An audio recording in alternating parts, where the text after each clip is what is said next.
ओम नमो भगवते वासुदेवाय। जय श्री हरि विष्णु। भगवान विष्णु सबका मंगल करें। जय सनातनी के इस अंक में आज हम श्रवण करेंगे बैसाख मास की कथा, बैसाख मास महात्म्य कथा, बैसाख स्नान की कथा। बैसाख मास में भगवान विष्णु की पूजा अर्चना करने से भक्त को शुभ फलों की प्राप्ति होती है। बैसाख मास को धर्म और करुणा का प्रतीक माना जाता है। धार्मिक मान्यता है कि बैसाख महीने में भगवान परशुराम और गौतम बुद्ध का जन्म हुआ था। इस पूरे माह में बैसाख मास की कथा महात्म्य पढ़ने से भगवान विष्णु की कृपा प्राप्त होती है। श्री सूत जी कहते हैं, महात्मा नारद के वचन सुनकर राजर्षि अम्बरीश ने विस्मित होकर कहा, महामुने, आप मार्गशीर्ष, अगहन आदि पवित्र महीनों को छोड़कर बैसाख मास की ही इतनी प्रशंसा क्यों करते हैं? उसी को सब मासों में श्रेष्ठ क्यों बोलते हैं? यदि माधव मास सबसे श्रेष्ठ और भगवान श्री लक्ष्मीपति को अधिक प्रिय है तो उस समय स्नान करने की क्या विधि है? बैसाख मास में किस वस्तुओं का दान, कौन सी तपस्या तथा किस देवता का पूजन करना चाहिए? अगर आपने अभी तक इस चैनल को सब्सक्राइब नहीं किया है तो कृपया करके सब्सक्राइब करें और एक लाइक करके शेयर अवश्य करें। कृपा निधे, उस समय किए जाने वाले पुण्य कर्म का आप मुझे उपदेश दीजिए। सदगुरु के मुख से उपदेश की प्राप्ति दुर्लभ होती है। उत्तम देश और काल का मिलन भी बड़ा कठिन होता है। राज प्राप्ति आदि दूसरे कोई भी भाव हमारे हृदय को इतनी शीतलता नहीं प्रदान करती जितना कि आपका यह समागम।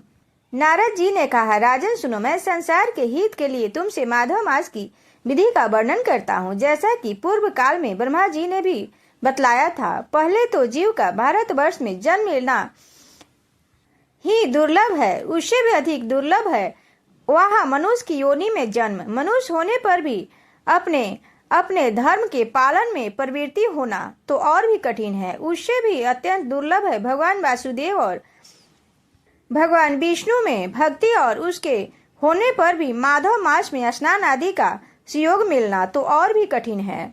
राजेंद्र, जिन लोगों ने बैसाख मास में भली भांति के उपचारों द्वारा मधु दैत्य को मारने वाले भगवान लक्ष्मीपति का पूजन कर लिया, उन्होंने अपने जन्म का फल पा लिया। भला कौन सी ऐसी अत्यंत दुर्लभ वस्तु है जो बैसाख के स्नान तथा विधि पूर्वक भगवान के पूजन से नहीं प्राप्त होती? जिन्होंने दान, होम, जप, तीर्थ में प्राण त्याग तथा संपूर्ण पापों का नाश करने वाले भगवान श्री नारायण का ध्यान नहीं किया, उन मनुष्य का जन्म इस संसार में व्यर्थ ही समझो। जो धन के रहते हुए भी कंजूसी करता है, दान आदि किए बिना ही मर जाता है, उसका धन व्यर्थ है। राजन, उत्तम कुल में जन्म, अच्छी मृत्यु, श्रेष्ठ भोग, सुख, सदा दान करने में अधिक प्रसन्नता, उदारता तथा उत्तम धैर्य, ये सब कुछ भगवान श्री विष्णु की कृपा से ही प्राप्त होता है। महात्मा नारायण के अनुग्रह से ही मनोवांछित सिद्धियां प्राप्त होती है। जो कार्तिक में, माघ में तथा माधव को प्रिय लगने वाले बैसाख में स्नान करके मधुहंता लक्ष्मीपति दामोदर की विशेष विधि के साथ भक्ति पूर्वक पूजा करता है और अपनी शक्ति के अनुसार दान देता है और मनुष्य इस लोक को सुख को भोग कर अंत में श्री हरि के पद को प्राप्त होता है।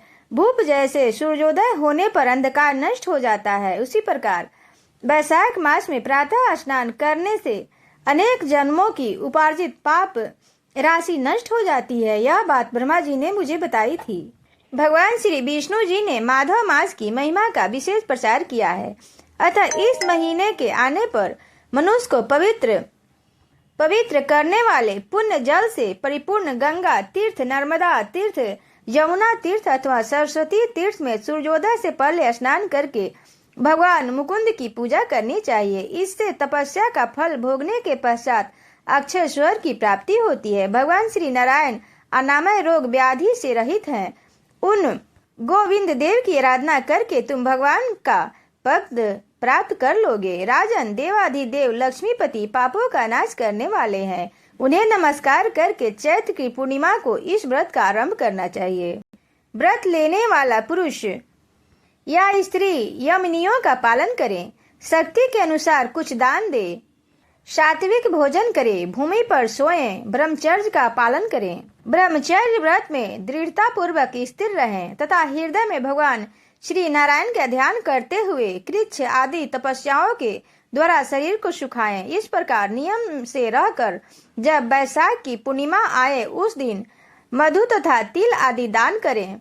श्रेष्ठ ब्राह्मणों को भक्ति पूर्वक भोजन कराएं, उन्हें दक्षिणा सहित धेनु दान दें तथा वैशाख स्नान के व्रत में जो कुछ त्रुटि हुई हो उसकी पूर्णता के लिए ब्राह्मणों से प्रार्थना करें। भूपाल, जिस प्रकार लक्ष्मी जी जगदीश और माधव की प्रिया है, उसी प्रकार माधव मास भी मधुसूदन को बहुत प्रिय है। इस तरह उपयुक्त नियमों के पालन पूर्वक 12 वर्षों तक वैशाख स्नान करके अंत में मधुसूदन की प्रसन्नता के लिए अपनी शक्ति के अनुसार व्रत का उद्यापन करे। अम्बरीश, पूर्व काल में ब्रह्मा जी के मुख से मैंने जो कुछ सुना है वह सब वैशाख मास का महत्व तुम्हें बता दिया। अम्बरीश जी ने पूछा, मुने, स्नान के परिश्रम तो बहुत थोड़ा है, फिर भी इससे अत्यंत दुर्लभ फल की प्राप्ति होती है। मुझे इस पर विश्वास क्यों नहीं होता? मुझे मोह क्यों हो रहा है? नारद जी ने कहा, राजन, तुम्हारा संदेह ठीक है। थोड़े से परिश्रम करके महान फल की प्राप्ति असंभव सी बात है, तथापि इस पर विश्वास करो, क्योंकि यह ब्रह्मा जी की बताई हुई बात है। धर्म की गति सूक्ष्म होती है, उसे समझाने में बड़े बड़े पुरुषों को भी कठिनाइयां होती है। श्री हरि की शक्ति का वर्णन नहीं किया जा सकता। उनकी कृति में विद्वानों को भी मोह हो जाता है। विश्वामित्र आदि क्षत्रिय थे, किंतु धर्म का अधिक अनुष्ठान करने के कारण वे ब्रह्मत्व को प्राप्त हुए। अतः धर्म की गति अत्यंत सूक्ष्म है। भूपाल, तुमने सुना होगा, अजामिल अपनी धर्म पत्नी का परित्याग करके सदा पाप के मार्ग पर ही चलता रहा, तथापि मृत्यु के समय उसके केवल पुत्र के स्नेहवश नारायण कहकर पुकारा। पुत्र का चिंतन करके नारायण का नाम लिया, किंतु इतने से ही उनके अत्यंत दुर्लभ पद की प्राप्ति हुई। जैसे अनिच्छा पूर्वक भी यदि आग का स्पर्श किया जाए तो वह शरीर को जलती ही है, उसी प्रकार किसी दूसरे निमित्त से भी यदि श्री गोविंद का नामोच्चारण किया जाए तो वह पाप राशि को भस्म कर डालता है। जो जीव विचित्र है, जीवों की भावनाएं विचित्र है, कर्म विचित्र है तथा कर्मों की शक्तियां भी विचित्र है। शास्त्र में जिसका महान फल बताया गया है वही कर्म महान है। फिर वह अल्प परिश्रम साध्य हो या अधिक परिश्रम साध्य, छोटी सी वस्तु से भी बड़ी से बड़ी वस्तु का नाश होता देखा जाता है। जरा सी चिंगारी के बोझ तिनके स्वाहा हो जाते हैं।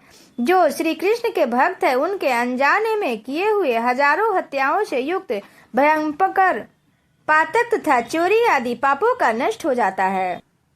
जिसके हृदय में भगवान श्री विष्णु की शक्ति है वह विद्वान पुरुष यदि थोड़ा सा भी पुण्य कर्म करता है तो वह अच्छे फल देने वाला होता है। अतः माधव मास में माधव की भक्ति पूर्वक आराधना करके मनुष्य अपनी मनोवांछित कामनाओं को प्राप्त कर लेता है। इस विषय में संदेह नहीं करना चाहिए। शास्त्रोक्त विधि से किया जाने वाला छोटे से छोटा कर्म क्यों न हो, उसके द्वारा बड़े बड़े पाप का भी क्षय हो जाता है तथा उत्तम कर्म की वृद्धि होने लगती है। भाव तथा भक्ति दोनों की अधिकता के फल में अधिक होती है। धर्म की गति सूक्ष्म होता है, वह कई प्रकार से जानी जाती है। महाराज, जो भाव से हीन, जिसके हृदय में उत्तम भाव एवं भगवान की भक्ति नहीं है, वह अच्छे देश तथा काल में जाकर जीवन भर पवित्र गंगा जल में नहाना और दान देता रहे तो भी वह कभी शुद्ध नहीं हो सकता, ऐसा मेरा विचार है। अतः अपने हृदय कमल में शुद्ध भाव से स्थापना करके वैशाख मास में प्रातः स्नान करने वाले को विशुद्ध चित्त पूर्वक भक्ति पूर्वक भगवान श्री लक्ष्मीपति की पूजा करता है, उसके पुण्य का वर्णन करने की शक्ति मुझ में नहीं है। तब भूपाल, तुम वैशाख मास के फल के विषय में विश्वास करो। छोटा सा शुभ कर्म भी सैकड़ों पाप कर्मों का नाश करने वाला होता है। जैसे हरि नाम के भय से राशि पाप नष्ट हो जाते हैं, उसी प्रकार सूर्य के मेष राशि पर स्थित होने के समय प्रातः स्नान करने से तथा तीर्थ में भगवान की स्तुति करने से भी समस्त पापों का नाश हो जाता है। जिस प्रकार गरुड़ के तेज से सांप भाग जाते हैं, उसी प्रकार प्रातः वैशाख स्नान करने से पाप पलायन कर जाते हैं। यह निश्चित बात है। जो मनुष्य मेष राशि के सूर्य में गंगा या नर्मदा के जल में नहाकर 1 या 2 या 3 समय भक्ति भाव से पाप प्रशमन नामक स्त्रोत का पाठ करता है वह सब पापों से मुक्त होकर परम पद को प्राप्त होता है। अम्बरीश, इस प्रकार मैंने थोड़े में यह वैशाख स्नान का सारा महात्म्य सुना दिया। अब और क्या सुनना चाहते हो? जय श्री हरि विष्णु।